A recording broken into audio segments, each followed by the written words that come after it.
Hello, this is a sound test. I hope that it's okay.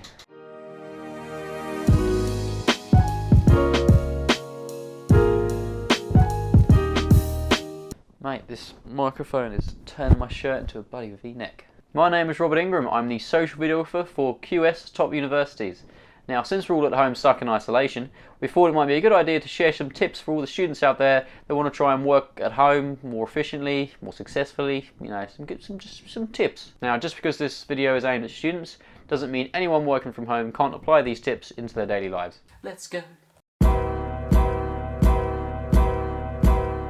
When you go to work or university, you enter that work mindset, and then when you go home, you switch your brain off. You go into relax mode or whatever. You want to sit down, watch TV, play some games, have some downtime. Work is for work, home is for me, it's for you. It's all about separating your working time from your downtime with the right mindset. Now, what you got to try to do is get into that working mindset while at home. These are some of the ways that I try to do that.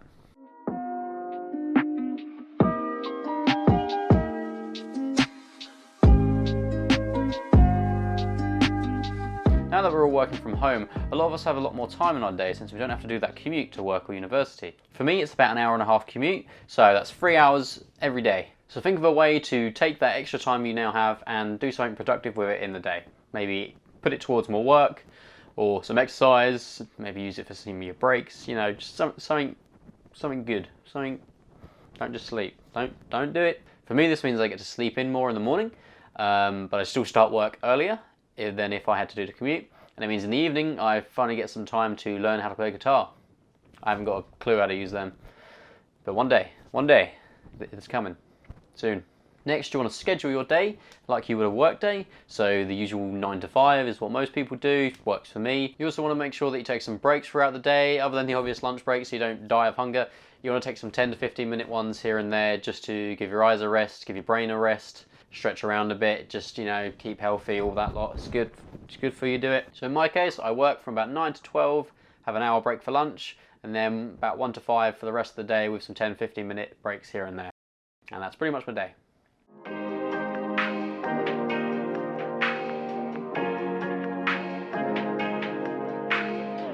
When you get up in the morning for work or university, you tend to dress in a certain attire. I like to try and look nice, or at least wear what I call going out clothes. When I'm at home, that's not the case at all. I know you do it too. Tracksuits or sweatpants are the usual way to go, and just whatever shirt I can find lying around.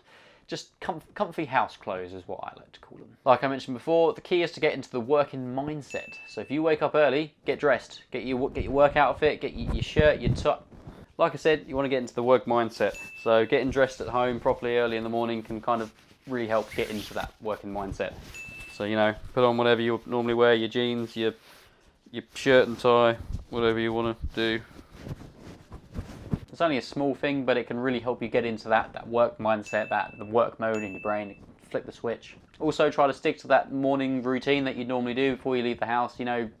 Shower, brush your teeth, get up, get ready, whatever it is you normally do.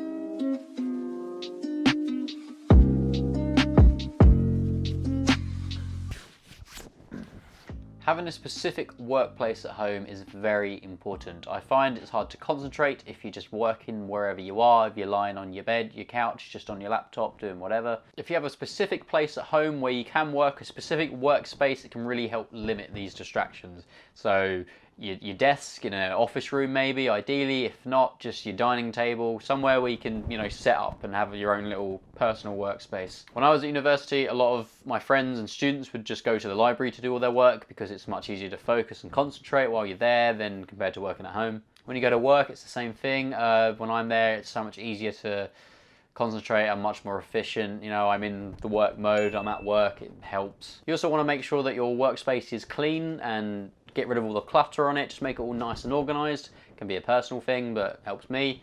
But yeah, the main thing is just have your own specific place to work. Keeps you really in that working mindset.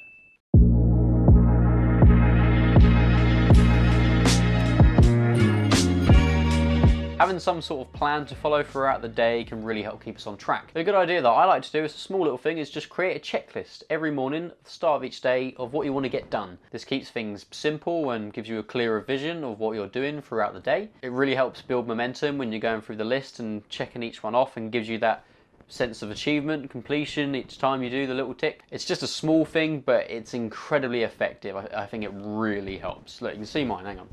There, can you see that? It's right there. Just a little one.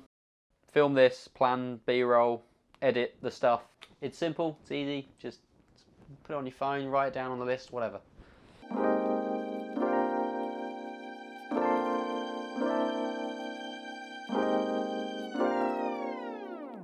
Staying at home all day can lead to you kind of losing your mind, especially since we can't go out and socialise. This could mean you start feeling lonely, which could keep you down, which then keeps you unproductive. So it's important to keep in contact with people to make sure that we don't go crazy. And, you know, also make sure they're okay. Calling friends or course mates who are doing the same project as you or a similar project can help keep you both on track. This can also keep you both motivated as you have someone to discuss your work with and keep you away from that loneliness thing that I mentioned earlier. Have some group chats with your friends, your families, to make sure they're all doing okay and get that social fix that we all need each day.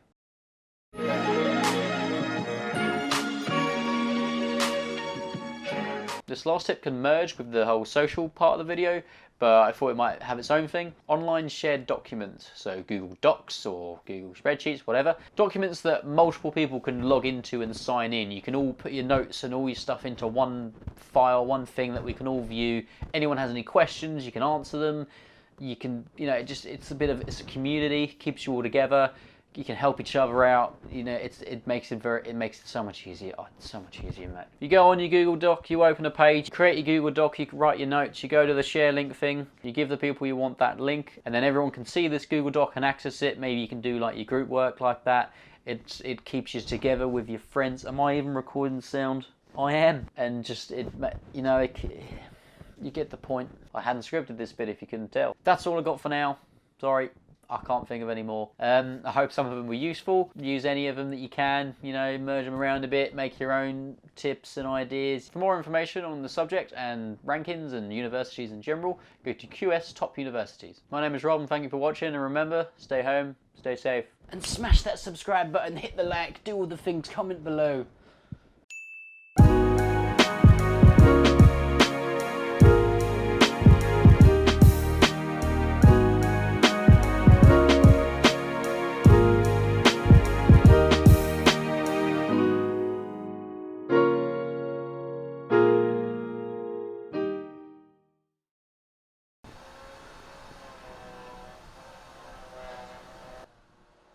Now see, I've got a window back there, behind the bookcase.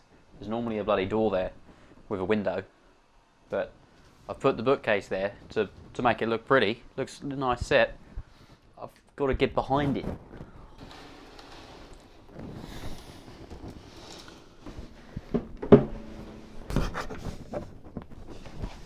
Success. We did it. My only access to air is now gone.